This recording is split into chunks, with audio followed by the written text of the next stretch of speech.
asked him, is that just a cut and paste error? Because what was probably more interesting than the different names was the verbiage, and the opinion was the exact same. The exact same from some other report that he had done in one of these types of cases.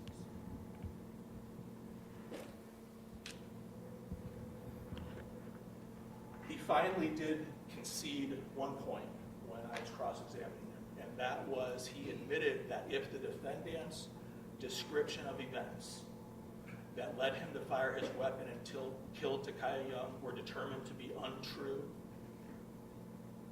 that would affect the reasonableness of the threat that he claimed to receive.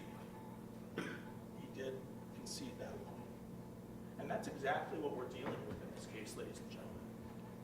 We're dealing with an attempt by the defendant to justify his actions after the fact.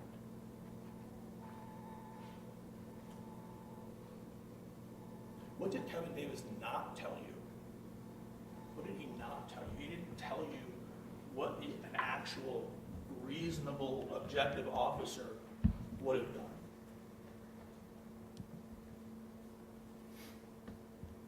We had to wait for Professor Stoughton to come in and give you that information.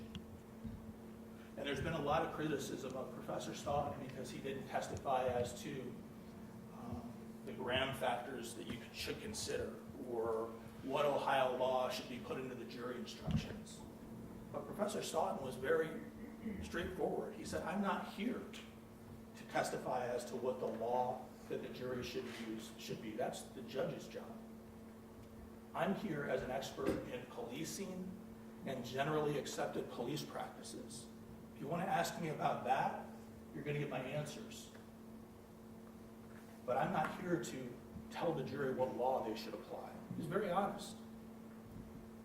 He didn't want to go above and beyond what he was here to do, unlike the Kevin Davises and DeMullins of the world. And they want to criticize him for that. That's fine, I guess. But at least let's be honest about it.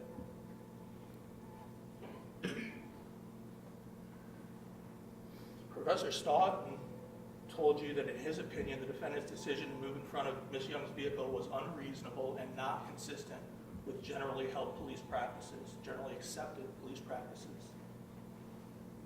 He said it was a capital B bad idea. Ms. Claypool talked about this. I'm not going to go into it, but essentially he said there's literally no good reason for an officer to position themselves in front of a vehicle if we're talking about generally accepted police practices. And guess what? Blendon Township's own policy agrees with him on that, despite the fact that they're in Ohio and he's in South Carolina.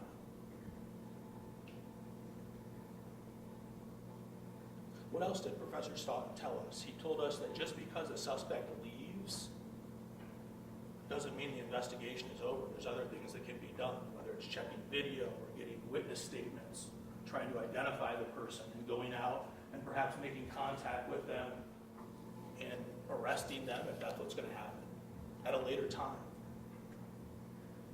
Officers are not authorized to stop persons at all costs.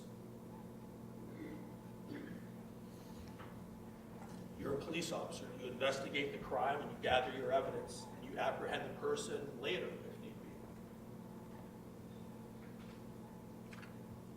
be. He then quoted State v. Garner, the Supreme Court case, that stated, it is not better that all felons should die than one should get away.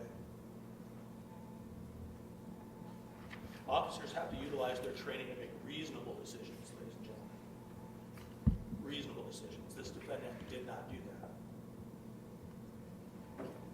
And his unreasonable decisions actually contributed to the situation that led him to use deadly force. We heard all about that from Mr. Stoughton. He should not have stepped in front of the car. He should not have drawn his weapon. He should never have remained in front of the car when it became clear that the car may move. And he should never have fired a bullet through the windshield. Not in these circumstances. Professor Stoughton testified it was his opinion that the defendant's decision to draw his firearm and use deadly force instead of simply moving out of the way of the vehicle was unreasonable and, again, not consistent with generally accepted police practices.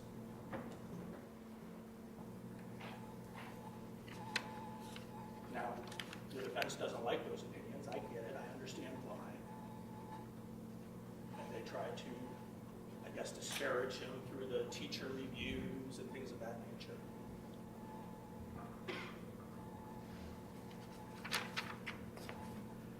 Talk about Sergeant Moynihan just for a moment, because defense counsel talked about Sergeant Moynihan. Like all officers who testified in this case, Sergeant Moynihan, to be fair, was put in a kind of a unique and difficult position. They're being asked to come into court and testify in a case where another fellow officer has been criminally charged. That thin blue line is being stretched a little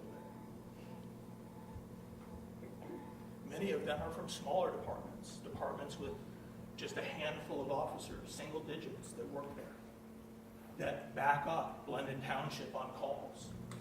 They work together daily, backing each other up. They have to come in here and testify in court, and then probably go right back to their departments to work with their fellow officers, potentially backing up Blendon again that same day. If that's not enough, there's a TV camera in the courtroom broadcasting their testimony to other officers, other departments. It's not an enviable position to be in as a fellow brother of the FOP, let's be honest. Sergeant Moynihan is a member of the Blendon Township Police Department, the same exact department as this defendant.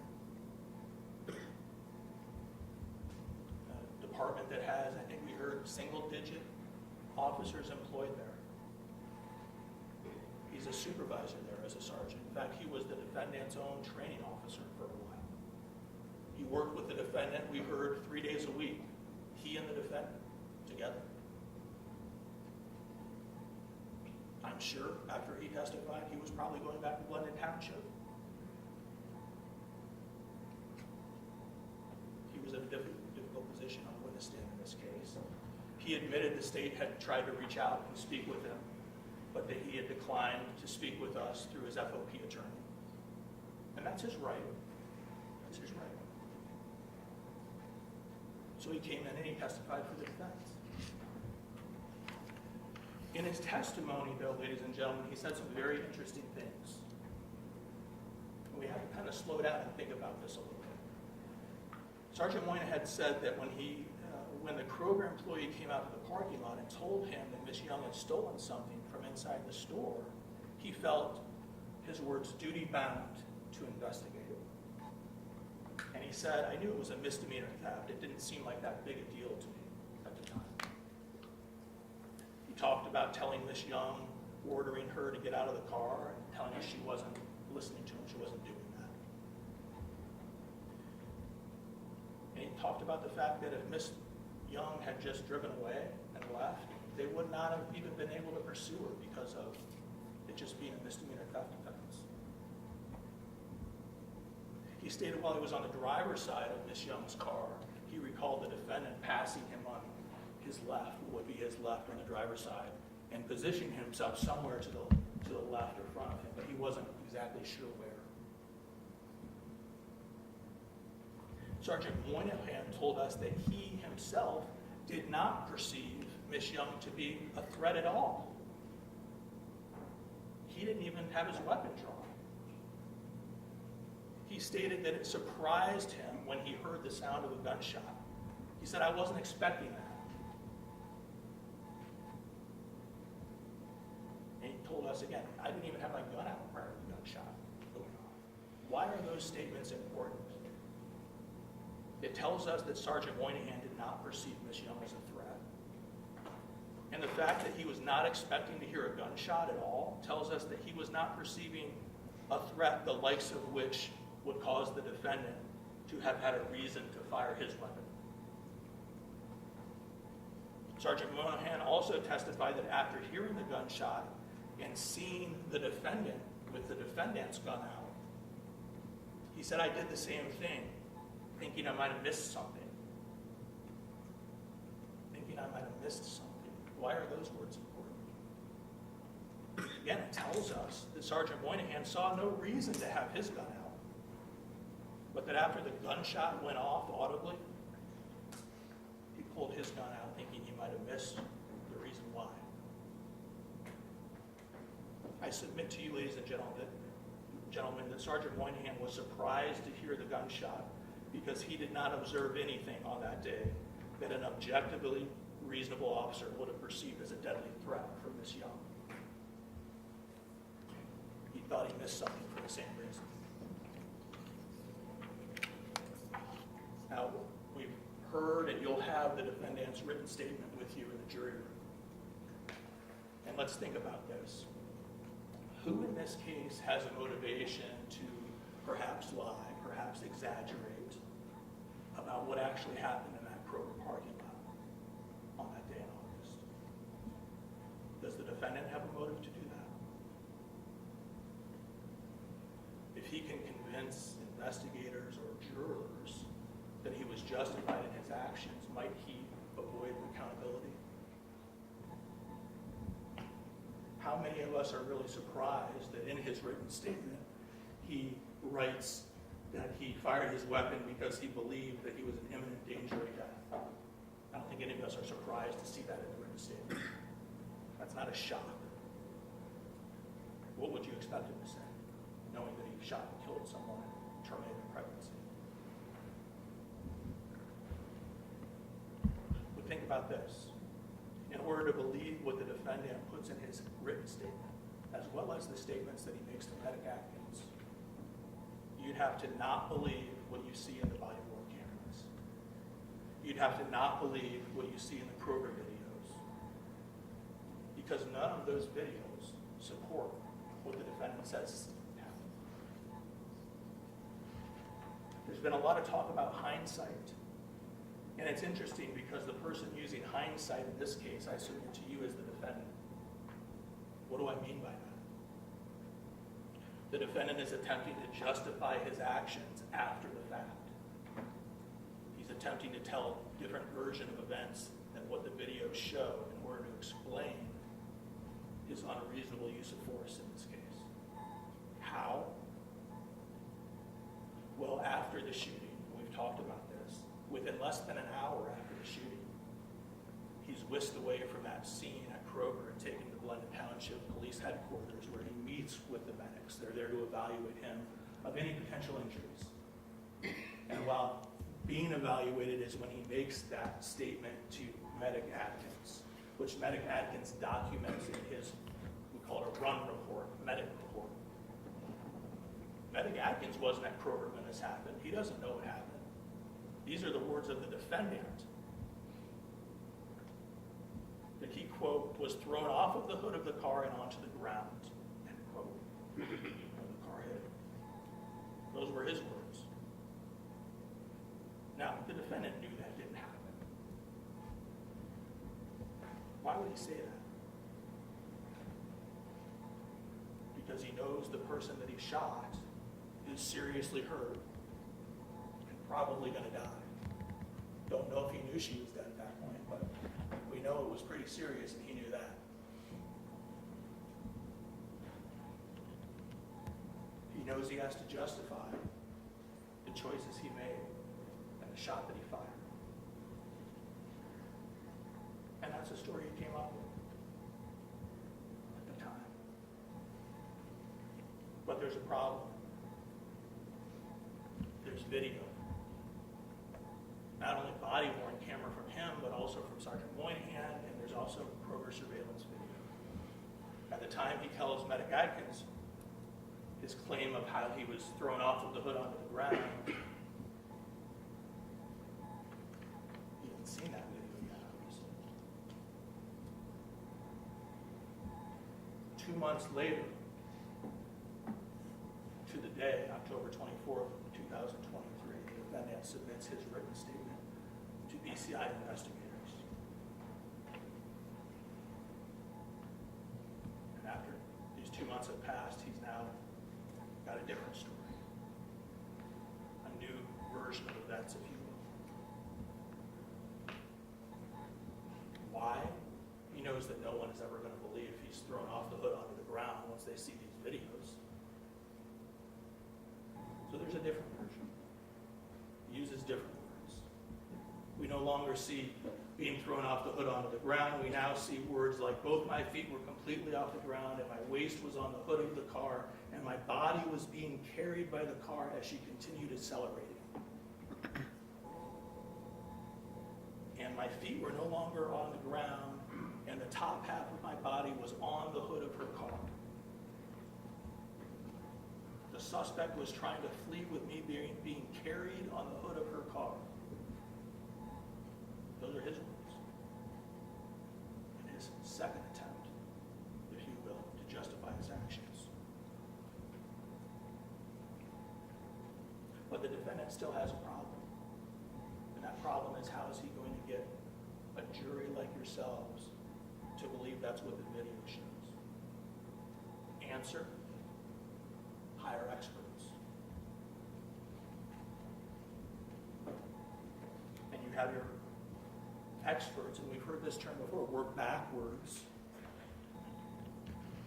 in an attempt to show that what you said happened, defendant, actually is what the video shows. And we see things when they do that. For instance, like Dr. Desmoulin's animation that distorts what the video actually shows, attempting to simulate to you all that his body was being carried on this hood, gliding, his feet never touched the ground, which we know is not accurate, because we have the real video. And we see things like Kevin Davis picking and choosing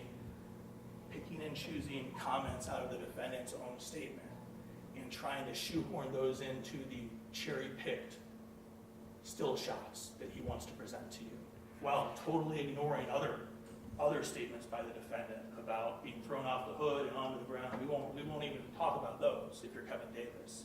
And if you do want to talk to him, then I ever tell you the story about how I'm going to interpret what those words actually mean. Kevin Davis is an advocate and he's an interpreter.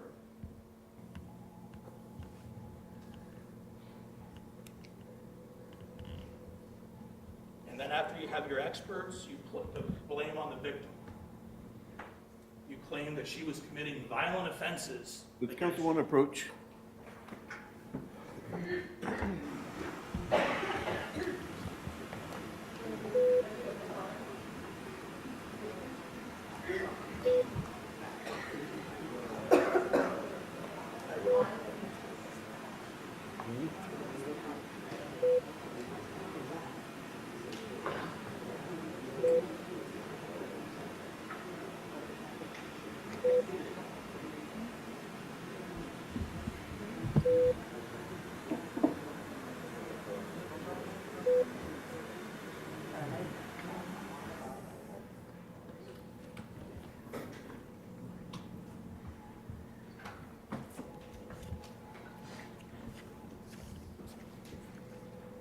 Try to wrap up for you, ladies and gentlemen.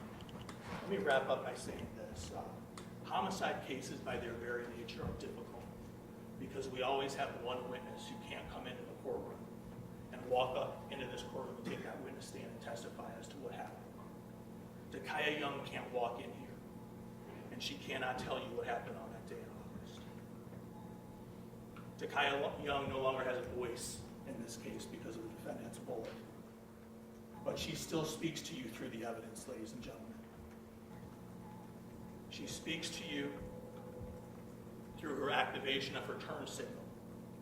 And she tells you, I wasn't trying to run this officer over. I was turning to the right. She speaks to you through her vehicle and the video of her turning her hands, hand over hand, on that steering wheel to the right. And she tells you, I was not trying to run him over. I was turning as far as I could to the right to avoid hitting him. I wasn't trying to hurt him. She speaks to you through her front tires on the video, turning at that right angle until the rims disappear, and she tells you, I was steering away. She speaks to you through John, may we approach? Amen.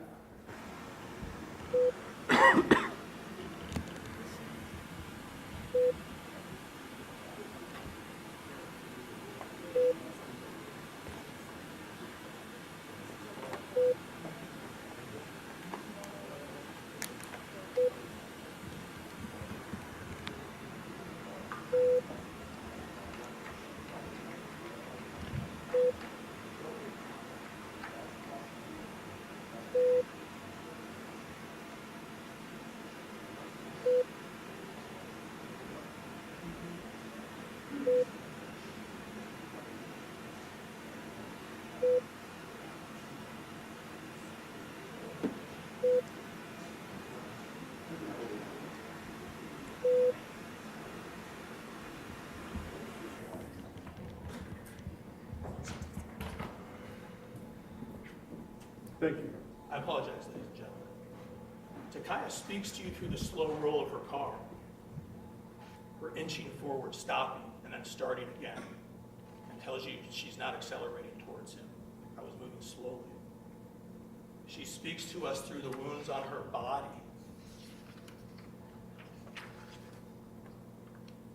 The bullet lodged in her spine and tells us she couldn't move her legs. That's why her foot was still on the gas. And she speaks to us through the fetus and tells us that he took the life of her daughter. Ladies and gentlemen, Takaya is no longer with us, but she still speaks to us through the evidence. Please listen. No objectively reasonable officer would have believed that Takaya Young posed an imminent threat of death on that date in August. Do not allow yourselves to be sidetracked by those distractions we spoke about. The defense attorney said in his closing that no one gets shot for shoplifting. Ladies and gentlemen, Takaya Young did. Evaluate the evidence. Watch the videos. Trust your own eyes. And apply your common sense. And the state is confident that you will come to but one true and just verdict in this case. And that is that the defendant is guilty of the charges against him, and that his use of deadly force against Takaya Young was not justified. Thank you. Ladies and gentlemen, back to your initial conduct upon entering the jury room is important.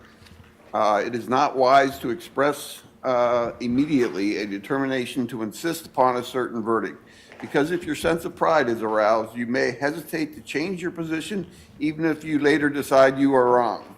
Consult with one another.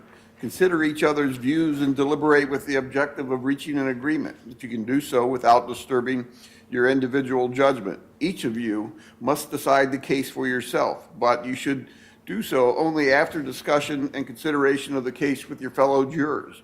Do not hesitate to change an opinion if convinced that it is wrong. However, you should not surrender honest convictions in order to be congenial or to reach a verdict solely because of the opinion of other jurors. Before you can find the defendant guilty or not guilty, you must unanimously agree on your verdict. On behalf of the public and the parties, the court expresses appreciation for your services in performing this important function. After your verdict is returned, you may discuss this case with anyone, but you are not required to do so. Whether you discuss the case with counsel or anyone else after you are discharged, it is a matter of your own free choice. When you retire to the jury room, you should select a foreperson.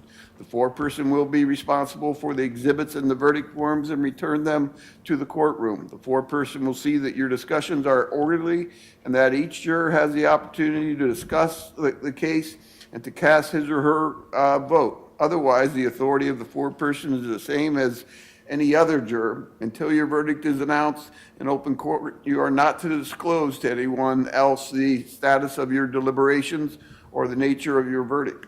If you have a question, write them on a piece of paper and give the paper to the bailiff. When all 12 of you agree on a verdict, all of you should sign the appropriate verdict form in ink and advise the bailiff by turning on the green light. You will then be returned to the courtroom. Alternate jurors were selected to serve in the event of any misfortune befalling a member of the panel. Each of you will remain as alternate members of this panel until your jury has reached a verdict. If your service is needed, you will be impaneled with the other regular jurors and deliberations will start anew. You may return to the general jury room to await further instructions from the court. Since you are still an alternate juror, you are not to discuss the case with anyone and you are not to tell anyone how you would vote on this case. And we'll get you all the edited jury instructions and all the exhibits and everything.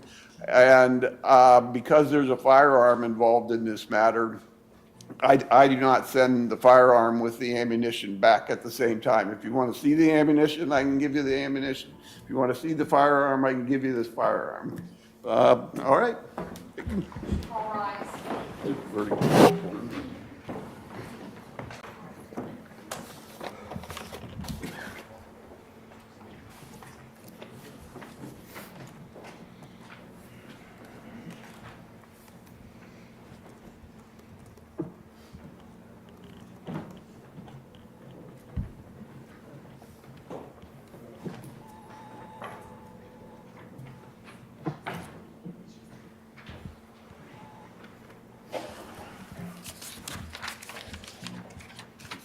You have all the evidence.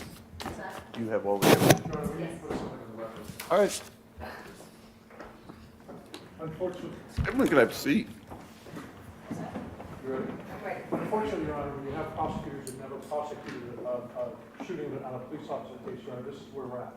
The record was completely devoid, zero, nothing of what, anything with regards to evidence of Takia Young speaking or Takia Young or any interpretation of that. It's actually precluded, Your Honor, in the case law that her intent you can't even consider.